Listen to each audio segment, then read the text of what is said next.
Béatrice Rulle ce matin, 6 minutes avec Lionel Dujardil, président de l'UDC Genève, concernant le dépôt d'une initiative pour la traversée de la rade. Béatrice. Bonjour Lionel Dujardil. Bonjour Béatrice. Merci d'être sur Radio Lac ce matin. Vous souvenez-vous du 30 septembre 2014 ? Malheureusement, je m'en souviens et je pense que tous les Genevois s'en souviennent quand ils sont coincés dans les bouchons jour après jour. C'est la date à laquelle les Genevois ont refusé la traversée de la rade, initiative de l'UDC par 63%. 63%, c'est clair, net et précis. Pourtant, vous revenez avec la même idée. On revient avec la même idée parce que beaucoup de choses ont changé depuis. On a notamment voté la loi sur la mobilité cohérente et équilibrée. Et cette loi, qui est une bonne loi, si elle est appliquée dans son ensemble, demande, si vous voulez, d'avoir un vrai lacustre qui permette d'avoir des zones pacifiées pour les piétons et pour la mobilité douce et des zones où les voitures peuvent circuler. Elle ne demande pas une traversée de la rade ? Elle demande quasiment clairement une traversée de la rade puisqu'on ne peut pas faire un lacustre sans traverser à 1, voire à 2, voire à 3 endroits puisqu'il faudra une petite, une moyenne et une grande ceinture. Alors, l'argument principal à l'époque pour le refus de cette traversée de la rade, c'était la protection de cette rade. Vous n'en voulez plus ? Vous voulez qu'elle soit complètement enlaidie par une infrastructure ? Non, pas du tout. Alors déjà, on propose plutôt une solution de tunnel qu'autre chose. À l'époque, il y avait l'argument de dire qu'on allait aller dans la nappe phréatique, qu'on allait abîmer la nappe phréatique. On a vu aujourd'hui avec le CEVA qu'on savait très bien faire sans abîmer la nappe phréatique. Et beaucoup de choses ont changé depuis, notamment 50 000 personnes habitants en plus à Genève, une trentaine de milliers de frontaliers en plus. Donc pour nous, c'est d'autant plus nécessaire. On a également eu une votation qui a été claire où on n'a pas voté l'élargissement des autoroutes. On a de facto enterré la traversée du lac, ou en tout cas, elle était déjà prévue pour, je dirais, dans une soixantaine d'années. Et là, on l'a en tout cas repoussée de 20 à 30 ans. Donc c'est d'autant plus nécessaire aujourd'hui de faire cette traversée. Et vous estimez que cette traversée de la rade, elle pourrait être faite avant 30 ans ? Bien sûr.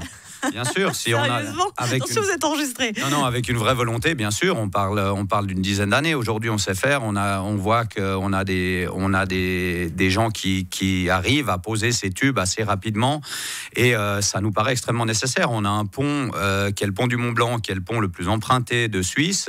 Il est nécessaire pour nous de pacifier également ce pont, de pouvoir y faire passer un tram. On voit qu'il y a un problème de mobilité aussi pour les transports publics, d'aller d'une rive à l'autre. À cet endroit-là, on le voit, je prends souvent les transports publics, pour se rendre d'une rive à l'autre, c'est assez compliqué. Pour venir de Satigny au centre-ville, ça marche très très bien, et dès qu'on doit aller plus loin, ça devient plus compliqué. Ça nous permettrait également de faire passer le tram sur le pont du Mont Blanc. Ça nous paraît une très bonne solution. On va juste s'attarder 2 minutes sur ce pont du Mont Blanc. Alors, attendez, vous voulez un tram, vous voulez des voitures, vous voulez des vélos, vous voulez des piétons. On parle bien du même pont du Mont Blanc qu'actuellement, ou c'est quand même très compliqué déjà ? On parle bien du même pont du Mont Blanc actuellement, et si on veut pouvoir soulager le pont du Mont Blanc, il faudra qu'on traverse ailleurs. Et ça nous paraît évident qu'il faut cette traversée de la rade pour pouvoir enlever des voitures sur le pont du Mont Blanc et pour pouvoir y mettre un tram et y mettre des vélos qui puissent traverser en toute sécurité. Aujourd'hui, il n'y a rien de pire que ce pont pour traverser. On voit des piétons, des cyclistes, c'est extrêmement dangereux. On débouche sur rien du tout. Je veux dire, il faut vraiment faire quelque chose, oui. Vous l'évoquiez tout à l'heure, la traversée du lac, elle a été acceptée par le peuple. Ça, on a l'aval, contrairement à la traversée de la rade. Pourquoi ce dossier-là, il n'avance pas finalement à Berne? Traversée du lac, on va juste rappeler que ce serait plus loin que ce que vous proposez de faire. Là, ce serait entre la route des Nations, la route de Malagnou pour traverser de la rade. Le lac serait plus loin. Exact.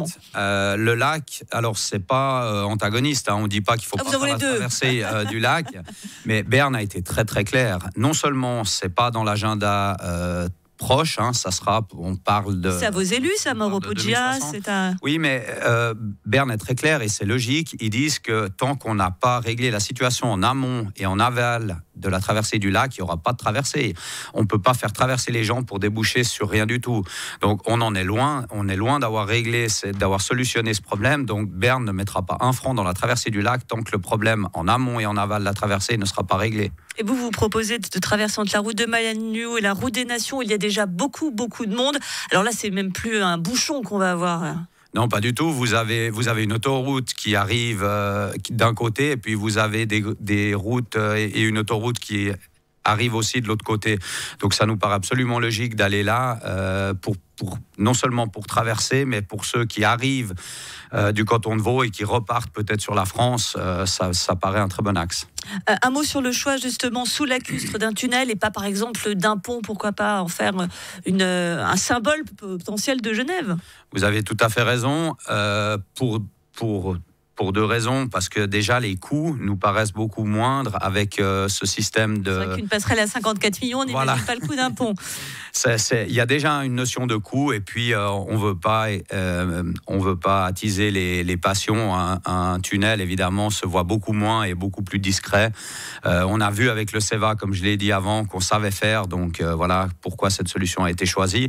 Et puis si Berne a vraiment envie de nous aider et puis de mettre un peu de sous pour notre canton, on pourrait même y mettre un tube à côté pour continuer le CEVA et y faire passer le train un jour ou l'autre. Que de projets avec ou sans passion. Merci beaucoup Lionel Dujardil, le président de l'UDC Genève. Je rappelle donc que vous allez déposer cette nouvelle initiative pour la traversée de la rade. Vous la déposez quand exactement? On va la déposer dans la semaine. Dans la semaine, il reste encore 2 jours, c'est parfait. Voilà. Merci à vous.